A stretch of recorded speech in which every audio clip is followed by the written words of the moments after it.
Mitä ihmettä? Kuka osaa pyöräillä? Minä. Jep. No nyt on suuri päivä meidän perheessä, koska meidän esikoinen oppi pyöräilemään. Joten mä päätin, että mä rakennan tähän polkupyörän moottorin ja siihen tarvitaan pakoputki. Tietysti ehkä vähän isompaa ratastakin tuohon taakse. No ei oikeesti, totta kai me tehdään siihen vaan perinteinen räpätti eikä mitään vaan, koska räpättihän on ihan parasta pskaa koskaan.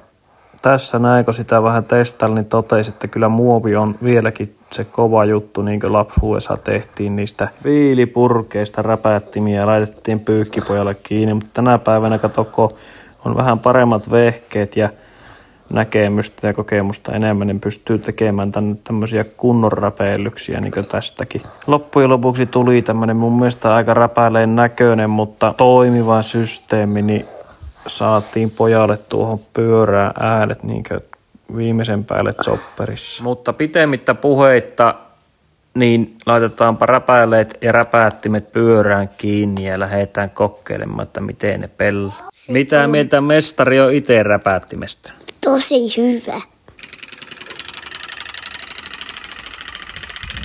Come on!